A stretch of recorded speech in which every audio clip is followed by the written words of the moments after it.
Hello guys, welcome back to my YouTube channel. जैसा कि हमने क्वेश्चन नंबर 22 तक कल डिस्कस किया था, आज हम क्वेश्चन नंबर 23 आपके सामने डिस्कस करेंगे।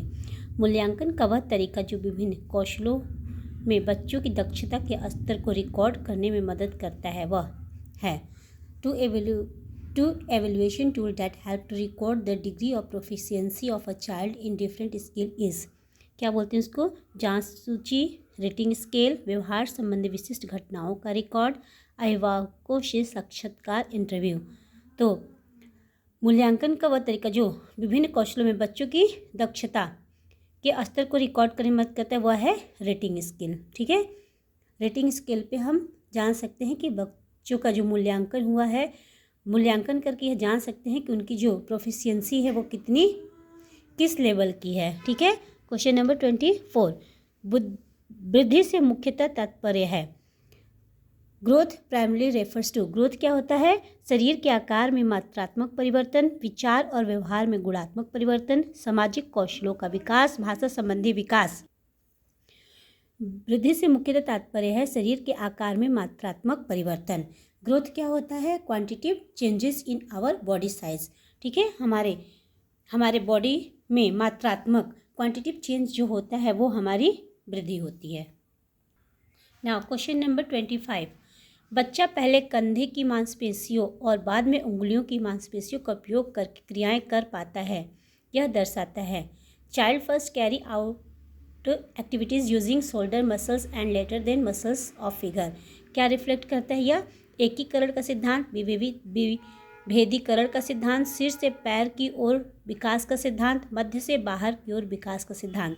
तो जब बच्चा पहले कंधे की मांसपेशियों का उपयोग करता है और फिर अंगुलियों की मांसपेशियों का, तो यह है मध्य से बाहर की ओर विकास का सिद्धांत, principle of centre to periphery development. जब सेंटर से मतलब कि मध्य से कंधे से विकास होता है और अंगुलियों तक आता है तो वो मध्य से बाहर की ओर का विकास का सिद्धांत होता है। संयुक्त राष्ट्र यूएन द्वारा बच्चों के अधिकारों की औपचारिक रूप से घोषणा किस वर्ष की गई थी? 1947, 1950, 1959, 1974। तो हमारा राइट ऑप्शन होगा वो होगा 1959। यूएन द्वारा बच्चों की मतलब कि फॉर्मल रूप में कि चाइल्ड के जो राइट्स होते हैं उसको फॉर्मली डिक्लेयर किया गया था, वो 1959 में किया गया था। क्वेश्चन नंबर 27, शाला पूर्ण शिक्षा मुख्य रूप से किस पर जोर देती है? Preschool education primary emphasise किस पे जोर देती है? शैक्षिक विषयों को पढ़ाना, वर्णमाला और संख्याओं को याद कराना, खेल के माध्यम से सर्वांगीण विकास, केवल शारीरिक विकास। तो जो शालापुर प्री स्कूल एजुकेशन होता है वो एम्फेसाइज करता है, जोर देता है खेल के माध्यम से सर्वांगीण विकास पर। क्वेश्चन नंबर 28, लोरियां और गीत भाषा विकास में योगदान करते हैं। लोरीज and songs contribute to language development because, क्यों वो करते हैं योगदान? वे औपचारिक व्याकरण सिखाते हैं, वे नए शब्द का परिचय देते हैं, वे बच्चों के प्रति प्रतिस्पर्धा बढ़ाते हैं, वे क्रियात्मक कौशल सिखाते हैं।